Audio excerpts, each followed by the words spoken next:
दोस्तों welcome to exams with MS YouTube channel. आज की इस वीडियो में शेयर करने वाले हैं वार्षिक परीक्षा 2024 के लिए एक इम्पॉर्टेंट पेपर। वार्षिक परीक्षा का पेपर कोड बी है। इसका देखो 3 घंटे 15 मिनट में सॉल्व करना, 70 नंबर का पेपर है।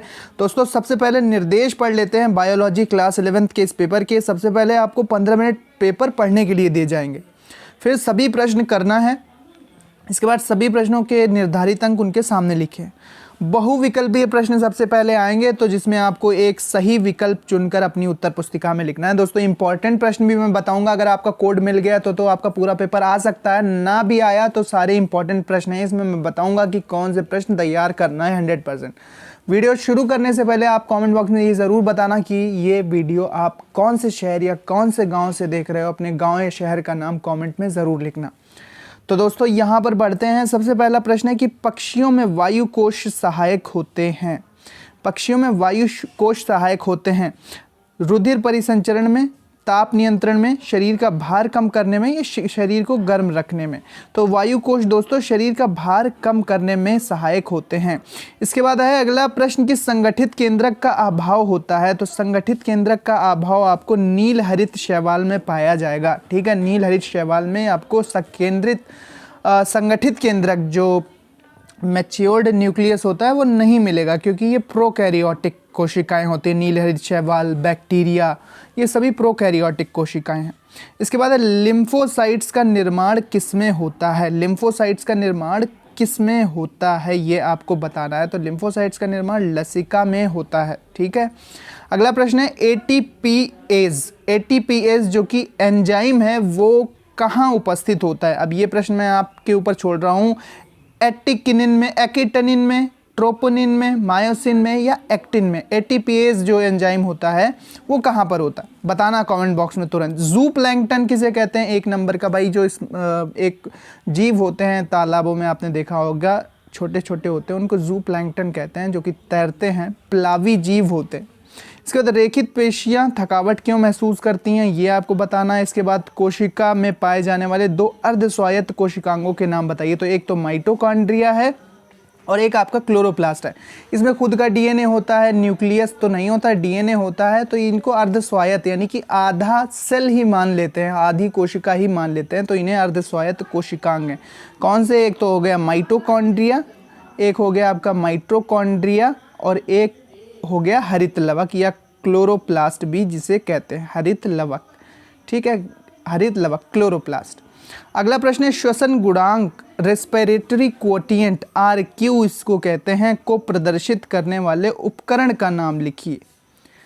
अगला प्रश्न है सरीसृपों के वृक्कों का उत्सर्जी उत्पाद क्या होता है। सरीसृपों में जो उत्सर्जी पदार्थ होता है वो क्या होता है। सरीसृप जैसे रेप्टाइल्स होते हैं, जैसे सांप हो गया, सर्प हो गया, और रेंगने वाले जीव हो गए, एलिगेटर हो गया।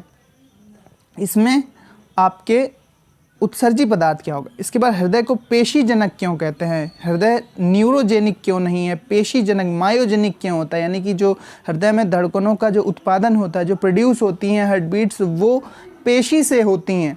ठीक है, हृदय पेशियाँ जिन्हें कहते हैं, हार्ट मसल्स कहते हैं ना, हार्ट मसल्स कहते हैं, वहाँ से उसकी जो बीट होती है वो प्रोड्यूस होती है, ना कि नर्वस सिस्टम से प्रोड्यूस होती है। तो ऐसा क्यों है आपको बताना है। चलो चलते हैं नेक्स्ट पेज पे। इसके बाद है प्रश्न की फेफड़ों के चारों ओर दोहरी झिल्ली का नाम बताइए। ठीक है, फेफड़ों के चारों ओर दोहरी झिल्ली का नाम बताइए। इसका महत्व क्या है भाई। धक्कों से बचाता है, बाहरी आघात से रक्षा करता है। ज़रा नाम बताओ आप, इसका क्या होगा। रेड ड्रॉप क्या है, 2 नंबर का प्रश्न है। इसके बाद अनिवार्य वसा अम्लों के यानी कि एसेंशियल फैटी एसिड्स के 2 उदाहरण दीजिए। इसके बाद संयोजी ऊतक किसे कहते हैं बताना है। कई प्रकार के होते हैं संयोजी ऊतक। वायरस और जीवाणु में यानी कि वायरस और बैक्टीरिया में अंतर लिखना है। सोलेनेसी आलू वाली फैमिली और लिलिएसी के पुमंग में क्या अंतर है। पादप कोशिका और जंतु कोशिका, भाई बहुत सरल पेपर है ये। पादप कोशिका नहीं, प्लांट सेल और एनिमल सेल में अंतर बताना है। इसके बाद श्वसन तथा प्रकाशीय श्वसन में अंतर लिखना है। अगला प्रश्न है रुधिर और लसिका में अंतर। बहुत सिंपल प्रश्न है, आप देख लोगे।